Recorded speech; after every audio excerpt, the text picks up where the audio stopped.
بے صبری کی وجہ سے ایک کے بجائے کئی مصیبتیں اس کے سر پر آ جاتی ہیں. انہی میں سے یہ ہے کہ وہ دنیاوی اجر اور نعمتیں جو صبر کی وجہ سے دنیا میں ملنے والی تھی ان کو ہاتھ سے نکال دیتا ہے، آخرت کے ثواب کو ضائع کر دیتا ہے، کئی طرح کی الجھنوں میں مبتلا ہو جاتا ہے، اور صبر جیسی عمدہ نعمت کو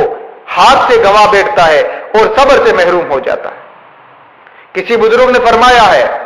حرمان الصبر علی المصیبت اشد من المصیبت، کہ مصیبت کے وقت صبر سے محروم ہو جانا اور صبر نہ کر پانا یہ مصیبت سے بڑی مصیبت ہے، اس آنے والی مصیبت سے بھی سخت مصیبت ہے. تو اس چیز کو اختیار کرنے کا کیا فائدہ، یعنی بے صبری کرنے کا کیا فائدہ کہ جس کے سبب حاصل شدہ شے بھی فوت ہو جائے، جو چیز بندے کو حاصل ہے وہ بھی چلی جائے، اور گم شدہ جو چیز چلی گئی ہے وہ بھی واپس نہ آئے. تو کوشش یہ ہونی چاہیے کہ اگر ایک چیز چلی گئی ہے، ایک شے اگر ہاتھ سے نکل گئی ہے اور وہ ہے دنیاوی نعمت دنیاوی اگر اس کے ہاتھ سے نکل گئی ہے تو وہ دوسری چیز کو ہاتھ سے نہ جانے دے، اور وہ ہے صبر. اگر نعمت دنیاوی ضائع ہو گئی تو کم از کم صبر کو ضائع نہ ہونے دے، اور صبر کر کے اس کا فائدہ لے لے، اس کا فائدہ حاصل کر لے، تاکہ صبر کی وجہ سے وہ جو نعمت چلی گئی ہے اس کا اجر بھی اسے دنیا میں مل جائے اور آخرت میں بھی مل جائے. صبر کے متعلق حضرت علی رضی اللہ تعالیٰ عنہ کا بہت ہی جامع قول نقل کیا گیا ہے. آپ نے ایک شخص کو نصیحت کرتے ہوئے فرمایا ان صبرت جرت علیک المقادیر جرت علیک المقادیر وانت معذور وان جزعت جرت علیک المقادیر وانت معذور، کہ اگر تم صبر کرو گے تو بھی تمہارے اوپر تقدیر کے جو مسائل ہیں وہ تو آئیں گے، جو مقدر میں ہے وہ تو آئے گا. صبر کرو گے تو تمہیں اجر ملے گا، اجر دیے جاؤ گے، اور اس پر جزا و فضا کرو گے، بے صبری کا مظاہرہ کرو گے تو تم گنہگار ہوں گے. جو تقدیر ہے، جو مقدر میں ہو، جو مقدر میں جو تمہارے لکھ دیا گیا وہ تو ہونا ہی ہونا ہے. صبر کرو گے تو اجر دیے جاؤ گے، اور بے صبری کرو گے، جزا و فضا کرو گے تو گنہگار ہوگے. تو گنہگار بندہ اگر اپنے آپ کو کرنا چاہتا ہے تو بے صبری کرے، اور اگر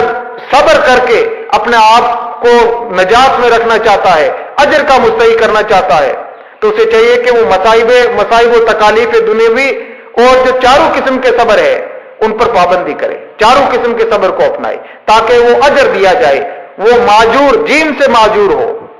جے سے معذور نہ ہو. جو جے سے معذور وہ گنہگار ہو، جیم سے جو معذور وہ اجر دیا جاتا ہے،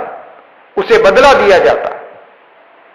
اور یہ بھی حقیقت ہے کہ بندے کو اللہ عز و جل کی ذات پر یقین اور توکل کرتے ہوئے، اللہ عز و جل کی ذات پر کامل بھروسہ کرتے ہوئے اپنے دل کو اس کی چاہت کی چیزوں سے روکنا، اس کی خواہشات سے روکنا، نفس امارہ کو اس کی بری عادات سے روکنا، اور اپنے متعلق نفع و نقصان سے اعراض کرتے ہوئے اپنے سارے معاملے اور سارے امور اللہ کے حوالے کرنا، اور دنیاوی معاملات کی تجاویز اور تدابیر کو ترک کرنا،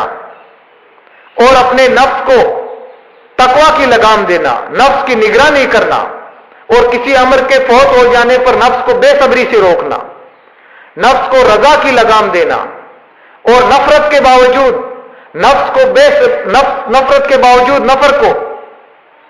نفرت کے باوجود انسان اپنے نفس کو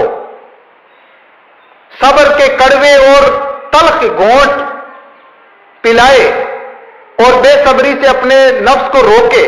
یہ تمام امور ناقابل برداشت ہیں، اور یہ بھاری بھرکم کام ہے، مشکل ترین علاج ہے، اور یہ جو طریقہ ہے یہ سب سے مشکل اور سب سے دشوار گزار ہے. یہ تمام اعمال انجام دینا بندے کے لیے بہت ہی کٹھن اور دشوار گزار ہے، محنت طلب ہے. لیکن اصل صورت یہ ہے کہ انسان کو اپنی اصلاح اور اپنی درستی کے لیے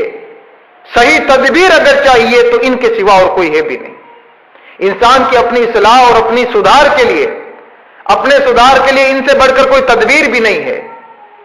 تو اگر انسان اپنی اصلاح اور درستی چاہتا ہے تو اسے ان تدابیر پر عمل کرنا ہی ہوگا جو اگرچہ بظاہر بہت مشکل ہیں، لیکن انسان ان پر عمل کرے گا تو ہی اس کو اصلاح ملے گی، تو ہی اس کو درستی اور سدھار ملے گا۔ اور یہی سیدھا راستہ ہے جس کا انجام اچھا ہے، اور یہ نیک بختی، خوش بختی اور انسان کے فائدے کا سودا ہے۔ انسان کے لیے ہمیشہ ہمیں فائدہ جو دینے والی چیز ہے وہ یہی ہے کہ وہ اپنے نفس کو ہر طرح سے صبر پر آمادہ کرے،